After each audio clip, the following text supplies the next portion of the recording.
हाय। महाकुंभ में जाके तो आपने अपने पाप धो ही लिए हैं, जो कि आपने स्पिरिचुअल लेवल पे अपने बॉडी को डिटॉक्स कर लिया है। लेकिन आपके शरीर के शुद्धिकरण का क्या? आपने उसके लिए कुछ सोचा है? आई एम श्योर कि आपने इसके लिए कुछ सोचा नहीं होगा। तो आइए मैं आपको बताता हूँ। शरीर की शुद्धिकरण करने के लिए आपको महाकुंभ नहीं, आयुर्वेद के कुंभ में डुबकी लगानी होगी।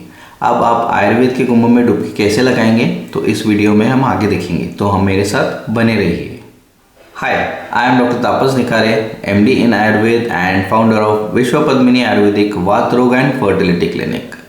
तो गाइस, जैसे कि मैंने बताया था कि आयुर्वेद के कुंभ में आपको डुबकी लगानी है। अब डुबकी लगाने का मतलब क्या है? आपको आयुर्वेद में आना पड़ेगा और आयुर्वेद की जो विशेषताएं हैं उससे आपको हम परिचित करवाएंगे। आयुर्वेद में आके आपको क्या बेनिफिट्स होंगे, तो आयुर्वेद में आपकी बॉडी को डिटॉक्सिफाई करने के लिए बहुत अच्छी प्रोसेस बताई गई है, जो कि है पंचकर्मा।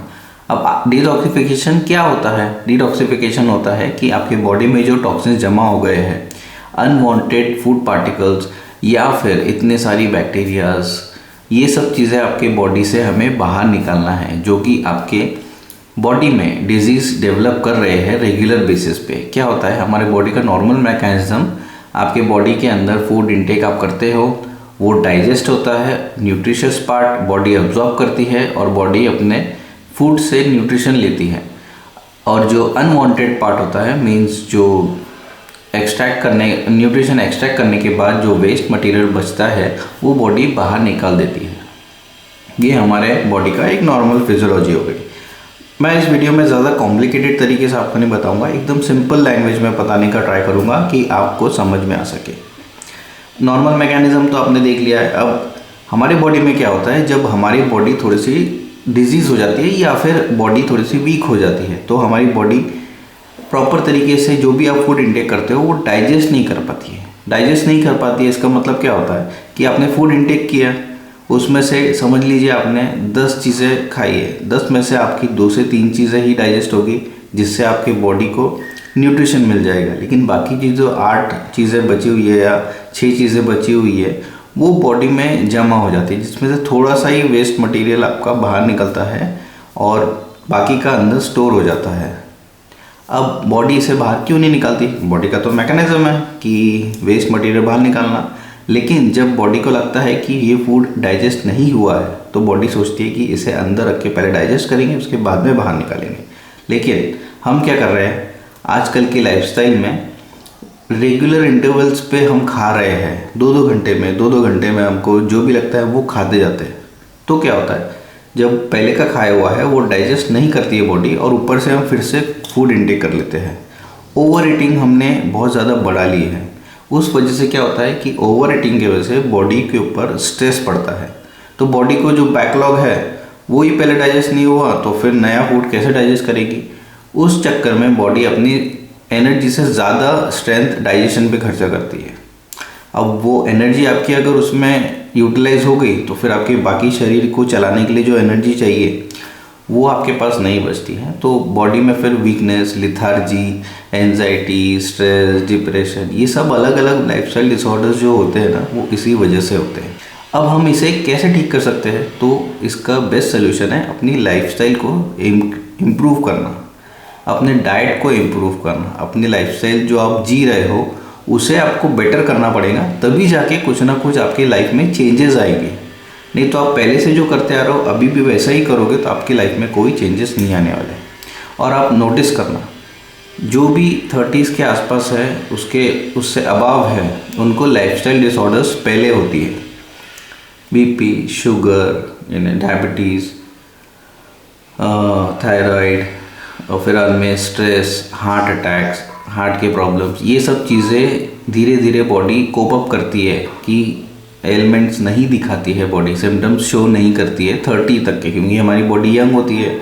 वो जितना एफर्ट लेती है अपने बॉडी को बचाने के लिए, उतना बॉडी हमारी स्ट्रगल करती है कि अब तो कुछ करो, अब तो कुछ करो, अपना लाइट डाइट रखो, अपना लाइफस्टाइल सुधारो। लेकिन हम हैं कि सुधरते ही नहीं है, क्योंकि काम करने का रहता है, पैसे कमाना रहता है।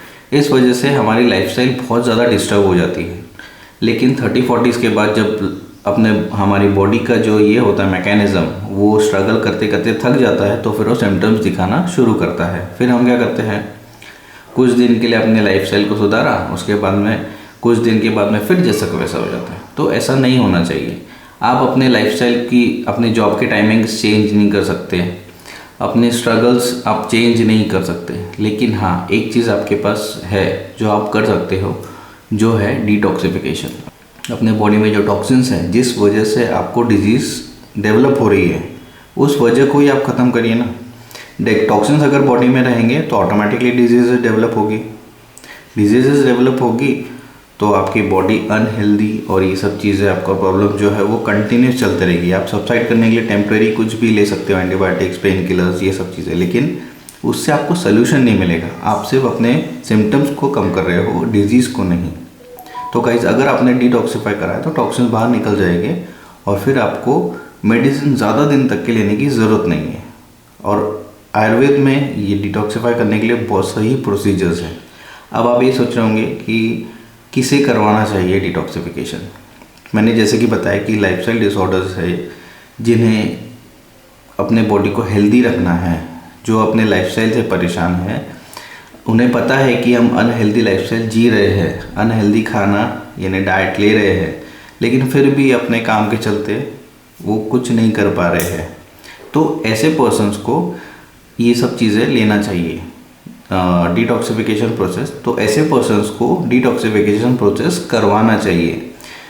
सेकेंडली, वो पर्सन्स जो 30 के अबाव है, जिन्हें प्रॉब्लम्स है, जिन्हें अभी से बीपी, शुगर और ये सब चीज़ें लग गई हैं, उन्हें भी रेगुलर बेसिस पे डिटॉक्सिफिकेशन करवाना चाहिए, ताकि उनकी ओल्ड एज बहुत अच्छी रहे। आप अपने ओल्ड एज में जाके गोलियों पे डिपेंडेंट ना रहो, इंडिपेंडेंटली आप अपने खुद का काम कर सको, बाकियों को परेशान ना करो, अपनी हेल्दी लाइफ आप जी सकते हो अगर आपने अभी से अपने डाइट को और अपने डिटॉक्सिफिकेशन प्रोसेस को इम्प्लीमेंट किया तो। सेकेंड चीज़, अब जैसे अब ये तो क्लियर हो गया आपको कि आपको डिटॉक्सिफिकेशन क्या है, आप किन किन लोगों को ये करना चाहिए। अब हम देखेंगे कि कैसे करते हैं। आयुर्वेद में इसमें पंचकर्म थेरेपीज बताई गई है, जो कि है 5 थेरेपीज, वमन, विरेचन, बस्ती, नस्य और रक्तमोक्षण। ऐसी 5 थेरेपीज होती है जो कि बेसिक थेरेपीज है। इसके बाद और सब थेरेपीज होती है, जैसे शिरोधारा, शिरोनस्य, नेत्र तर्पण, बाकी अलग अलग एलिमेंट्स के लिए अलग अलग थेरेपीज बताई गई है, लेकिन ये बेसिक 5 थेरेपीज आप कर सकते हैं। इसमें भी 5 थेरेपी ऐसा नहीं होगा कि एक दिन में हो जाएगी। इसमें भी आपकी डिजीज़, आपकी नाड़ी, आपकी प्रकृति, ये सब परीक्षण करके ही आपको सजेस्ट करते हैं आयुर्वेदिक कंसल्टेंट कि आपको कौन सा थेरेपी करनी चाहिए। अब ये सब तो फाइनलाइज हो गया कि कौन सी थेरेपीज़ करनी है, तो उसके बाद फिर आपको लाइफस्टाइल में इम्प्रूवमेंट्स करने पड़ते हैं। मैं ये नहीं कहता कि बहुत ज़्यादा इम्प्रूवमेंट करना है, छोटा छोटा इम्प्रूवमेंट आपने किया, एकदम छोटा छोटा, तो फिर आपका इम्प्रूवमेंट आपके फ्यूचर के लिए बहुत ब्राइट है। जैसे कि आप अपने बाइक की सर्विसिंग करवाते हो, कार की सर्विसिंग करवाते हो, भले ही आप चलाते नहीं हो उतना, लेकिन आप रेगुलर सर्विसिंग तो करवाते हो। क्यों करवाते हैं? क्योंकि आपको पता है कि अगर मशीन पड़े रहेगी तो वो जंग खाने लगेंगी, उसका मैकेनिज़्म जो है वो ख़राब होते जाएगा। तो फिर आपकी बॉडी भी तो एक मशीन ही है, उसको अगर आपने बहुत ज़्यादा स्ट्रेस किया, उससे तो आप कितना काम करवाते हो, अगर आपने उसकी रेगुलर सर्विसिंग नहीं की तो वो तो वैसे ही स्ट्रेस्ड आउट हो रही है, और स्ट्रेस्ड आउट होने के बाद में वो ढंग से काम नहीं करेंगी। अब ढंग से काम नहीं करती है, इसका मतलब क्या है कि आपकी बॉडी में डिजीज़ पैदा हो रही है। आपकी बॉडी रुकती नहीं है, आपकी बॉडी काम करने में स्लो हो जाती है। दिन भर आलसपना लगना, हेडेक होना, इनडाइजेशन होना, गैसेस होना, एसिडिटी होना, ये सब चीज़ें क्या है? ये है कि आपकी बॉडी को एक सर्विसिंग की ज़रूरत है। सर्विसिंग का मतलब ये नहीं है कि पानी डाला, धो लिया और निकाल लिया, ऐसा बिल्कुल भी नहीं है। आपको प्रॉपर तरीके से ट्रीटमेंट लेनी पड़ती है। जैसे कि हमने देखा है कि प्रेगनेंसी में बेबी होने के लिए 9 मंथ्स लगते हैं। आप कितने भी अमीर हो, कितना भी पैसा हो, लेकिन आप नेचर को बदल नहीं सकते। आप 9 मंथ्स में ही प्रेगनेंसी आपका बेबी होगा। तो वैसे ही शरीर को जितना टाइम लेना है डिटॉक्सिफिकेशन के लिए, उतना ही टाइम लेती है। हम उसे फास्टर नहीं कर सकते। अगर कोई प्रोसेस 8 दिन की है तो वो 8 ही दिन में कंप्लीट होगी। आप ज़्यादा पैसे दोगे तो 1 दिन में हो जाएंगे, ऐसा बिल्कुल भी नहीं है। ये आपकी गलत फहमी है। ये आपकी एक टेंडेंसी है जो आप सोचते हो कि यार 8 दिन में क्यों करना है, हमें एक दिन में आप सोल्यूशन दो। ऐसा नहीं है, जितना टाइम जितने प्रोसेस को लगता है उतना लगता ही है। अब आप सोचोगे आपको डिजीज़ होता है। मुझे पेशेंट्स आके बोलते हैं कि सर आप 8 दिन, हमारे पास बिल्कुल भी टाइम नहीं है, आप एक दिन में प्रोसेस ख़त्म करो, या 15 दिन टाइम नहीं है, आप एक दिन में प्रोसेस करो, ख़त्म करो। ऐसा नहीं है, जितना टाइम डिजीज़ को इंटरनली हमको खींच के बाहर निकालनी पड़ती है उतना टाइम बॉडी लेती है।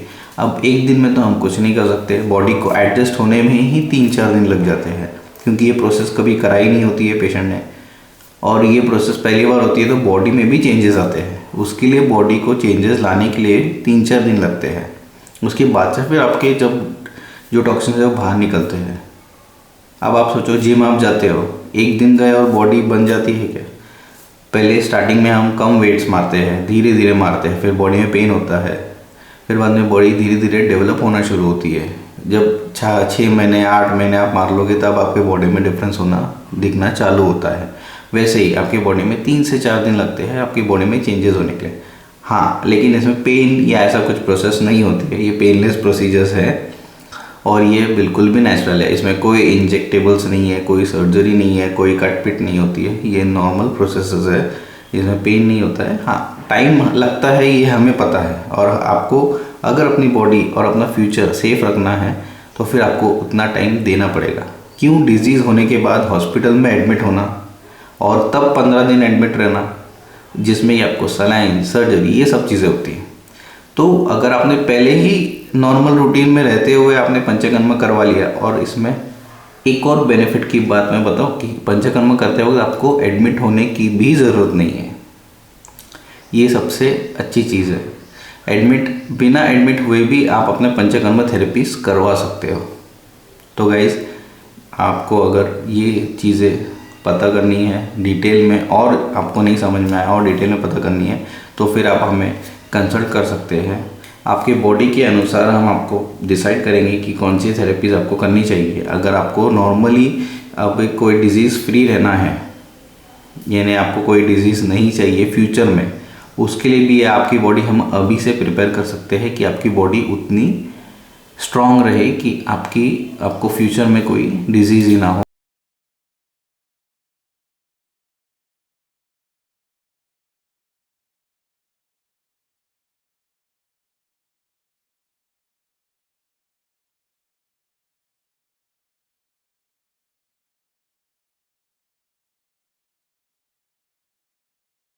हमने ये प्रैक्टिकली पेशेंट्स में देखा है कि जो रेगुलर बेसिस पे करवाते हैं हमारे पास, उनको as compare to their friends, families, वो ज़्यादा हेल्दी है। तो अगर आपको अपनी लाइफ में चेंजेस लाना है, कुछ डिफरेंस देखना है, तो फिर आप हमसे कंसल्ट करिए। आयुर्वेद के कुंभ में एक डुबकी लगा के तो देखिए, तभी तो आपको समझेगा कि महाकुंभ में और आयुर्वेद के कुंभ में डुबकी लगाने से क्या बेनिफिट्स होते हैं। तो गाइज़, अगर आपको ये वीडियो बेनिफिशियल लगा है तो आप इसे लाइक, सब्सक्राइब और शेयर करिए, और उन लोगों से ज़रूर शेयर करिए जिनकी लाइफस्टाइल बिल्कुल भी अनहेल्दी है, जो डिजीज़ से परेशान है रेगुलर टैबलेट्स ले लेके, साथों साथ जिन्हें फ्यूचर में अपनी ओल्ड एज में हेल्दी रहना है, उनसे ही आप शेयर करिए। तो थैंक यू, बाय।